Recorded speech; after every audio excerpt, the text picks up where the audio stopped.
ഇത്രയും കാലം ഭയപ്പെട്ടിരുന്നത് സംഭവിച്ചിരിക്കണു. ആവാഹിച്ച് ബന്ധനസ്ഥയാക്കിയ ദുരാത്മാവ് എങ്ങനെയോ രക്ഷപ്പെട്ടിരിക്കണു.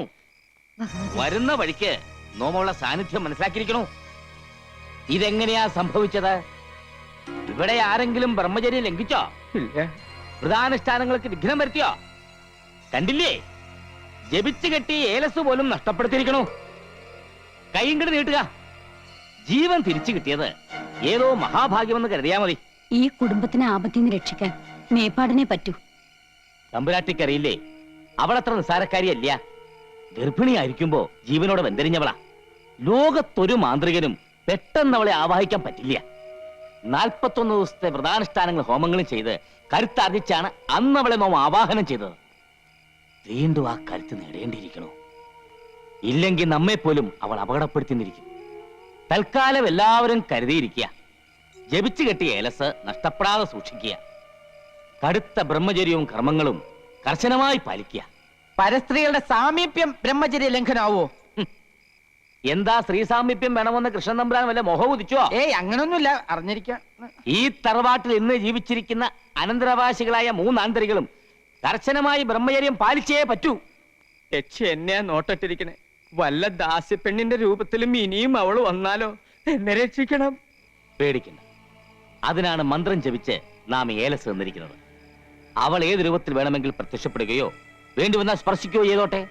പക്ഷെ ഏലസ് ഉള്ളിടത്തോളം കാലം നിങ്ങളെ ദുർമരണത്തിലേക്ക് നയിക്കുവാൻ അവളെ കൊണ്ടാവില്ല. ഈശ്വരാധീനം ഉണ്ടെങ്കിൽ അപകടം ഒന്നും സംഭവിക്കില്ല. എനിക്ക് അല്ല, ഉണ്ണിക്കുട്ടൻ എവിടെ? ഉണ്ണി നാളെ വൈകി എത്തൂ. തൊഴാൻ ഗുരുവായൂർ പോയിരിക്കുക. ഇത് ഞങ്ങളുടെ മുത്തശ്ശി ആവേശാനന്ദ. ഇത് മുത്തശ്ശിയുടെ ചെറുമകൻ, ഞങ്ങളുടെ അമ്മാവൻ രാമവർമ്മ തമ്പുരാൻ. ഇത് അദ്ദേഹത്തിന്റെ സഹോദരികൾ, അത് അവരുടെ മക്കൾ, അത് പണിക്കരമ്മാവൻ, അത് മുത്തശ്ശിയുടെ മരുമകൻ. എനിക്ക് 6 മക്കളായിരുന്നു. 3 ആണും 3 പെണ്ണും. പക്ഷെ ആ മക്കളൊക്കെ മരിച്ചു.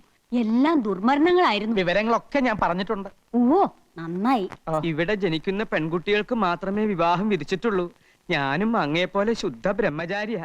താടിയില്ലാന്നേ ഉള്ളൂ. എവിടെയാണാവോ സ്വദേശം? ഭഗവതി ഊമയാണല്ലേ? സ്വാമി മൗനവ്രതത്തിലാ. ഈശ്വര, അത്ര ജ്ഞാനിയാ? അങ്ങനെ ഉള്ളവരെ മൗനവ്രതം ആചരിക്കൂ. വ്യക്തമായില്ല സ്വാമി അവിടുന്ന്. ഓ, മനസ്സിലായി മനസ്സിലായി. എന്താ? അധികം വൈകാതെ ഈ കോലോത്ത ശാപം തീരുവെന്ന്. ഇവിടത്തെ പുരുഷന്മാർക്ക് മംഗല്യ സൗഭാഗ്യം കൈവരുമെന്ന്. ഈശ്വരോ രക്ഷതു. അങ്ങനെ ഒരു സമയം ഉണ്ടായിട്ട് വേണം എനിക്ക് മനസമാധാനായിട്ട് ഒന്ന് കണ്ണടയ്ക്കാൻ. അങ്ങ് കുറച്ചു കാലെങ്കിലും ഇവിടെ കഴിയുന്നത് ഞങ്ങൾക്കൊരു സുഹൃതമായിരിക്കും. ധൃതി പിടിച്ച് പോണോന്ന് കൽപ്പിക്കരുത്. ഹിമാലയത്തിലെ മഞ്ഞുരുകൾ നിന്നിട്ട് ഇനി സ്വാമി കേരളം വിടും. എന്താ എന്താ പറഞ്ഞേ? ഒന്നും മനസ്സിലായില്ല. പിന്നെ നീ എന്തിനാ ചിരിച്ചേ? ഒന്നും മനസ്സിലാവാത്തോണ്ട് ചിരിച്ചതല്ല. എന്നാലേ എനിക്ക് മനസ്സിലായി. സ്വാമികൾ പറഞ്ഞത് അമ്മാവന് വ്രതശുദ്ധിയില്ല, മനസ്സിലെ കളങ്കമുണ്ട്, അതുകൊണ്ട് ഈ ചാവടിയിലേക്ക് വരാൻ പാടില്ല, അല്ലേ സ്വാമി? എന്താ രാമ ഞാൻ ഈ കേക്കണേ?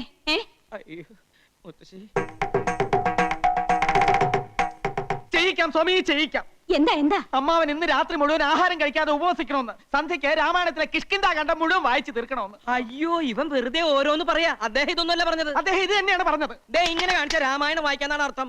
ഊമയുടെ ഭാഷ നിനക്ക് അങ്ങനെ മനസ്സിലായി? ഞായറാഴ്ച TV കാണാറില്ലേ? അത് കണ്ട് പഠിച്ചതാ. തർക്കമൊന്നും വേണ്ട, ഞാൻ പറയണത് അങ്ങോട്ട് അനുസരിക്കുക. അതെന്നെ മുത്തശ്ശി പറയട്ടെ. മുത്തശ്ശി പറയട്ടെ. രാമൻ ഇന്ന് ഉപവസിച്ച് രാമായണം മുഴുവൻ അങ്ങോട്ട് പാരായണം ചെയ്യാ. പല്ലും കടിച്ചലറിക്കൊണ്ടു പാലിയും നില്ലു നില്ലുന്നണഞ്ഞോരു നേരം തഥാ പല്ലും കടിച്ചലറിക്കൊണ്ടു ബാലിയും നില്ലു നില്ലുന്നണഞ്ഞൊരു നേരം തഥാ മുഷ്ടികൾ കൊണ്ടു താടിച്ചതു ബാലിയെ ദുഷ്ടനാം ബാലി സുഗ്രീവനെയും തഥാ. വേണ്ട വേണ്ട, എന്നോട് കളിക്കാൻ നിക്കണ്ട. ഏലസ എന്റെ കയ്യില് എറിഞ്ഞു ഓടിക്കാൻ നോക്കുകയാണല്ലേ? രാമായണം വായിക്കണത് നിനക്ക് സൂഹിക്കണില്ല. മുത്തശ്ശി ഇവിടെ വായിക്കാൻ സമ്മതിക്കണില്ല. എന്റെ അടുത്ത് വേണ്ടാട്ടാ. പോയിക്കോ പോയിക്കോന്ന്. എനിക്ക് ധൈര്യമില്ലെന്നാ നിന്റെ വിചാരല്ലേ? ആ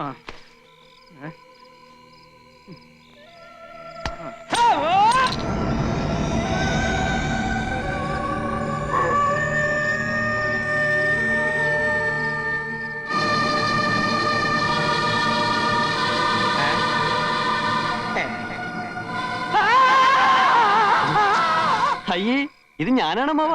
ഒറ്റടി നേരണ്ടല്ലോ. ഇങ്ങതാ പോ. ഇതെന്റെ കയ്യിലിരിക്കട്ടെ, എനിക്കിതുകൊണ്ടൊരാവശ്യമുണ്ട്. അമ്മാവന്റെ ശബ്ദമൊന്നും കേൾക്കണില്ലല്ലോ. കിഷ്കിന്ത കണ്ട ഇത്ര പെട്ടെന്ന് വായിച്ചു തീർന്നോ? മുത്തശ്ശി ഇത് ഞാനാ. കുട്ടികളെ മാറിട്ടില്ല നിനക്ക്. മനുഷ്യന്റെ നല്ല ജീവൻ അങ്ങ് പോയി. അതിനുള്ള ശിക്ഷയായിട്ട് യുദ്ധകാന്ഡം കൂടി വായിച്ചു തീർക്കട്ടെ അല്ലേ? അതെ അതെ, മുഴുവൻ ഇരുന്ന് വായിക്ക. ആ ഊണ് കഴിച്ചിട്ട് വായിച്ചാ പോരെ?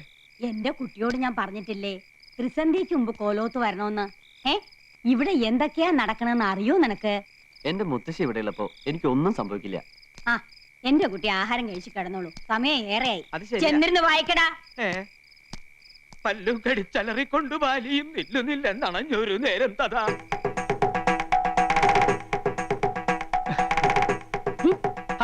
പരിഭവിക്കാതെ സ്വാമികളെ, ഈ പാലങ്ങോട്ട് കുടിക്ക്.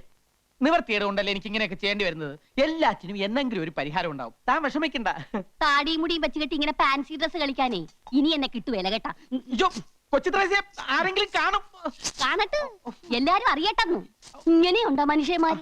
വലിയ തമ്പുരാക്കന്മാരാണെങ്കിലുവേ ഒന്നിനും നെറിയില്ല. നീ കൊച്ചു ത്രേസ്യക്ക് മനസ്സിലായി കേട്ടാ. അല്ലേ പിന്നെ കെട്ടിക്കൊണ്ട് വന്ന പെണ്ണിനെ ആരെങ്കിലും ഇങ്ങനെ സ്വാമിയായിട്ട് ഇരുത്തുവാന്ന്. നീ കൂടുതലൊന്നും പറയണ്ട. കടപ്പുറത്ത് തേങ്ങ ഇടിക്കാൻ വന്ന എന്റെ അടുത്ത് ഒന്നും രണ്ടും കൊച്ചു വർത്തമാനം പറഞ്ഞ് നീ അടുത്ത് കൂടിയപ്പോ ഞാനും ഏതാണ്ടൊക്കെ പറഞ്ഞു പോയി.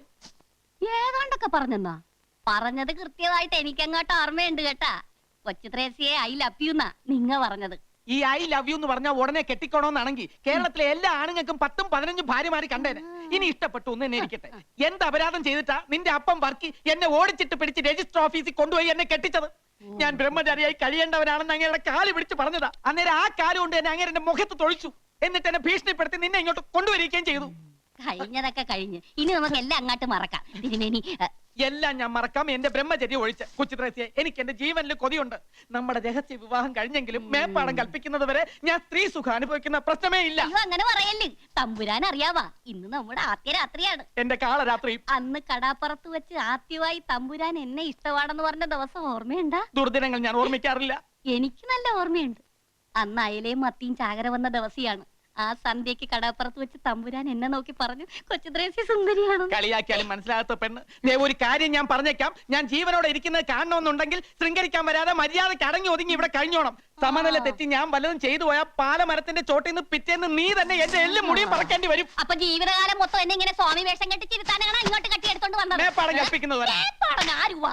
എന്ത് പറഞ്ഞാലും തല്ല ഒരു മേപ്പാടൻ.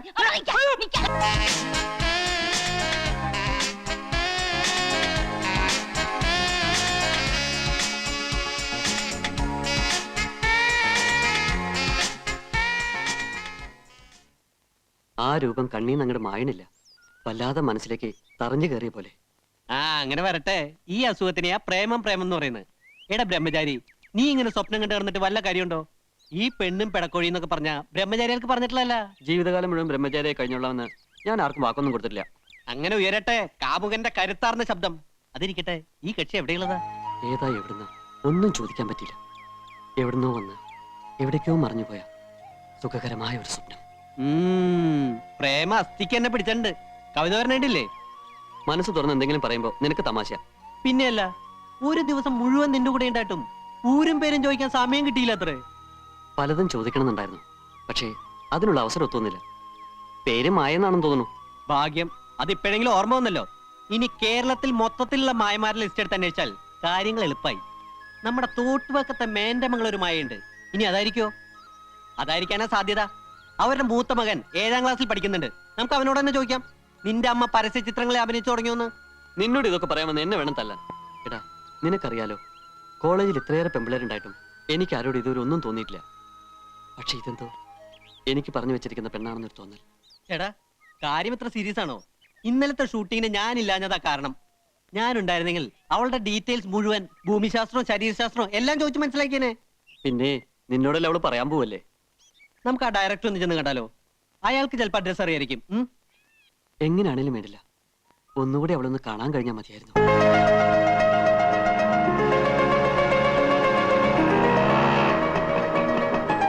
ഹായ് ഉണ്ണി.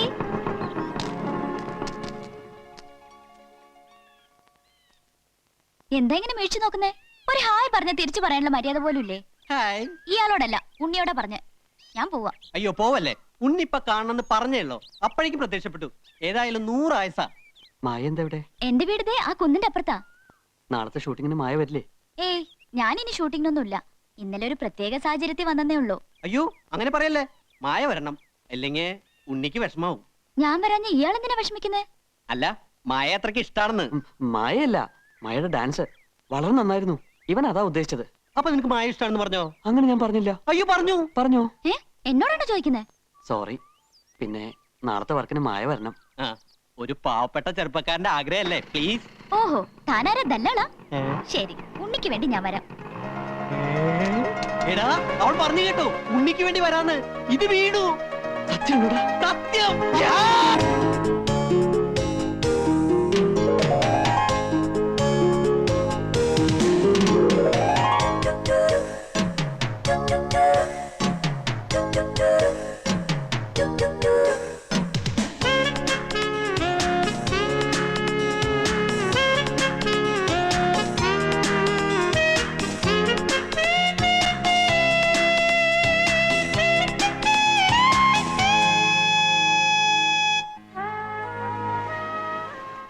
മായേ, നമ്മൾ എത്ര പെട്ടെന്ന് അടുത്തത്. വൈകിപ്പോയെന്ന എന്റെ സംശയം. ഞാനൊരു കാര്യം ചോദിച്ചോട്ടെ? എന്തേ? ഉണ്ണിക്ക് എന്നോട് എത്രത്തോളം സ്നേഹമുണ്ട്? ഒരുപാട് ഒരുപാട്. ഈ കടലിനോളം? അതിലും കൂടുതൽ. എന്തേ, വിശ്വാസക്കുറവുണ്ടോ? ഉണ്ണി എനിക്ക് വിശ്വാസ. പക്ഷേ ബ്രഹ്മചര്യം ലംഘിക്കാൻ പാടില്ലെന്ന കോലോത്ത നിയമം. പ്രശ്നങ്ങളുണ്ടാവും.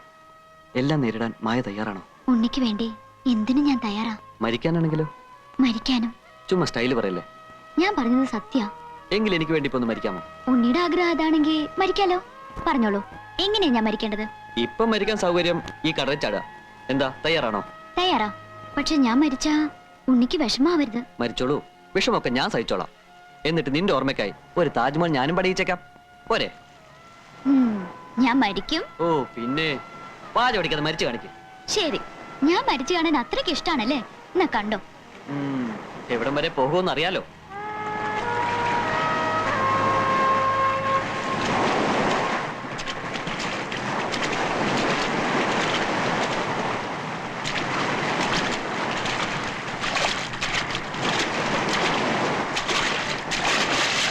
മായ, വേണ്ടോ?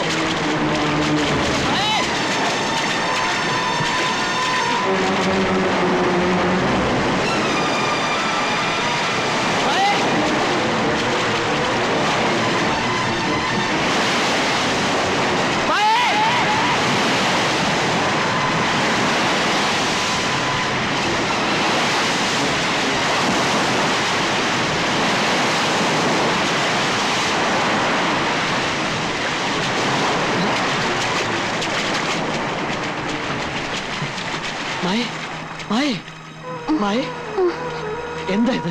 ഞാനൊരു തമാശ പറഞ്ഞല്ലേ? ഞാൻ ഉണ്ണിയോട് സത്യ പറഞ്ഞത്. I love you, I love you Unni. എന്താ ഭഗവതി ഈ കേക്കണേ? പ്രേമെന്നോ? കൊല്ലും നിന്നെ ഞാൻ.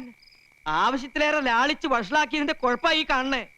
ഞാനിവിടെ 46 വയസ്സ് കഴിഞ്ഞ് നിൽക്കാൻ തുടങ്ങിയിട്ട് കാലം കുറയായി. എന്നിട്ട് ഇങ്ങനൊരു ചിന്ത എനിക്ക് വന്നിട്ടില്ല. മോഹങ്ങളൊക്കെ അടക്കി ഒതുക്കി ചുരുട്ടി മനസ്സിൽ വെച്ചോണ്ട് നടക്കാ ഞാൻ. എന്തിനാ? ജീവനെ പേടിച്ചിട്ട്. ഇവിടത്തെ പുരുഷന്മാര് ബ്രഹ്മചര്യം തെറ്റിച്ച എന്തൊക്കെ ദുരന്തങ്ങളാ ഉണ്ടാവാന്ന് നിനക്കറിയോ? ഇക്കാലത്ത് ഇതൊക്കെ പറഞ്ഞ ആരെങ്കിലും വിശ്വസിക്കോ? ഒക്കെ വെറും അന്ധവിശ്വാസങ്ങളാ. നിന്റെ പ്രായത്തിൽ ഞാനും ഇതൊക്കെ തന്നെ പറഞ്ഞത്. മീനാക്ഷിയെ വെറുതെ ഒന്ന് നോക്കിയതിന് ഞാൻ അനുഭവിച്ച കഷ്ടപ്പാടുകൾ എന്തെന്ന് എനിക്കല്ലേ അറിയൂ. അമ്മാവൻ എന്തൊക്കെ പറഞ്ഞാലും ശരി, എനിക്ക് അവളെ വിവാഹം കഴിച്ചേ വെക്കൂ. നീ ഇത് എന്നോട് പറഞ്ഞത് പറഞ്ഞു. ഇതെങ്ങാനും മുത്തശ്ശി അറിഞ്ഞാൽ എന്താ ഉണ്ടാവാന്ന് നിനക്കറിയോ? അതുകൊണ്ട് പ്രേമം വല്ലാതെ മൂത്ത് കഴിയുമ്പോ നല്ല തണുത്ത വെള്ളം തലയിലൊഴിച്ച് സഹസ്രനാമകീർത്തനവും ചൊല്ലി കമിഴ്ന്ന് കിടന്ന് ഹര ഹരോ ഹര ഹര എന്നാണ് പറഞ്ഞാ മതി. ഇത് തന്നെയാണ് ഞാനും ചെയ്തിരുന്നത്. അമ്മാവൻ മുത്തശ്ശിയോട് ഒന്ന് പറഞ്ഞു നോക്കൂ. നല്ല ശേലായി. ഈ നാട്ടിലെ മുഴുവൻ പുരുഷന്മാരെയും എങ്ങനെയാ ബ്രഹ്മചാരികളാക്കണ്ടേന്ന് ആലോചിക്കാൻ മുത്തശ്ശി. അതിന്റെ ഇടയിലാണ് വിവാഹം എന്ന് പറഞ്ഞ് നീ അങ്ങോട്ട് ചെല്ലണേ. കൊഴപ്പായി ദേവരുന്നു. ആർക്കായുടെ മംഗല്യം വേണ്ടത്? രാമോർമ്മയ്ക്കാണോടാ? എനിക്കല്ല. പോലോത്ത ആണുങ്ങളുടെ മൂത്തവൻ നീയല്ലേ? നീയൊക്കെ വേണ്ടെന്ന് വെച്ച മംഗല്യം പിന്നെ ഇവിടെ ആർക്കാ വേണ്ടത്? ഞാനായിട്ട് അത് പറയണില്ല. വേണ്ടപ്പെട്ട ആൾ ഇവിടെ ഉണ്ട്. ആരെ? ഉണ്ണിക്കുട്ടനോ? എന്താ നീ ഒന്നും മിണ്ടാത്ത? കുട്ടികളല്ലേ, ഈ പ്രായത്തിൽ ഉണ്ടാവണ ചെറിയൊരു മോഹം നമ്മുടെ ഉണ്ണിക്കുട്ടനും തോന്നി. പക്ഷേ കാര്യങ്ങളുടെ ഗൗരവം ഞാൻ പറഞ്ഞ് മനസ്സിലാക്കിയപ്പോ എല്ലാം തെറ്റായി എന്ന് തോന്നിയിട്ടുണ്ട്. തെറ്റു പറ്റിയതൊക്കെ ഇവിടെ ഉള്ളവർക്കാ. ഏതോ ദുർമന്ത്രവാദിയുടെ വാക്ക് കേട്ട് വേണ്ടാത്ത വെട്ടിത്തരങ്ങൾ ചെയ്യാം. ഞാനൊരു പെൺകുട്ടിയെ സ്നേഹിച്ച് വാക്ക് കൊടുത്തുപോയി. ഇവിടെ ആരും ഞങ്ങളുടെ വിവാഹത്തിന് സമ്മതിച്ചില്ലെങ്കിൽ നാളെ തന്നെ ഞാൻ ഇവിടെ രജിസ്റ്ററിങ് കൊണ്ടുവരും. ഉണ്ണിക്കുട്ട, ആരോടാ എന്താ സംസാരിക്കണമെന്ന് അറിയോ? നീ സംബന്ധം കഴിച്ചാൽ നിനക്ക് മാത്രല്ല, ഇവിടെയുള്ള എല്ലാ പുരുഷന്മാർക്കും അപകട. കോലോത്ത് വീണ്ടും ദുർമരണങ്ങൾ ഉണ്ടാവും. പോലോത്ത ആചാരങ്ങളും അനുഷ്ഠാനങ്ങളും ലംഘിച്ചാൽ കടുത്ത ശിക്ഷയായിരിക്കും കിട്ടുക. പിന്നെ ഉണ്ണിയുടെ സ്ഥാനം പടിക്ക് പുറത്ത്. എന്നെ പടിയടിച്ച് പിണ്ടം വെച്ചാലും ഞാൻ അവളുമായി ഈ നാട്ടിൽ തന്നെ ജീവിക്കും. ഈ കോലത്ത് ഞാൻ കാരണം ദുർമരണങ്ങൾ നടക്കുന്നുണ്ടോന്ന് എനിക്കൂടെ അറിയണല്ലോ. ഇല്ല, നിനക്ക് എന്തോ ബാധ കയറിയിരിക്കുകയാണ്. ഇല്ലെങ്കിൽ എന്റെ ഉണ്ണി ഇങ്ങനൊന്നും പറയില്ല. ആരോ മോഹിപ്പിച്ച് എന്റെ ഉണ്ണിയെ മയക്കിയിരിക്കണു. വേണ്ട, ഇനി ദുർമരണങ്ങൾ കാണാനുള്ള ശക്തി എനിക്കില്ല. പണിക്കരെ, എന്തെങ്കിലും ധിക്കാരം കാണിക്കുന്നതിന് മുമ്പ് എന്റെ ഉണ്ണിയെ മുറിക്കകത്ത് അടച്ചിടുക. കുറച്ചു ദിവസം പുറത്തൊന്നും പോണ്ട. എനിക്ക് എന്റെ കുട്ടിയുടെ ജീവനാ വലുത്. വേണ്ട, എന്റെ ആഗ്രഹം സാധിച്ചു തരാത്ത മുത്തശ്ശിയും വീടും ഒന്നും എനിക്ക് വേണ്ട. നീ എന്താ പറഞ്ഞത്? ഞാൻ പോവാ. ഉണ്ണി, അവിടെ നിൽക്കാനാ പറഞ്ഞത്. ഉണ്ണി!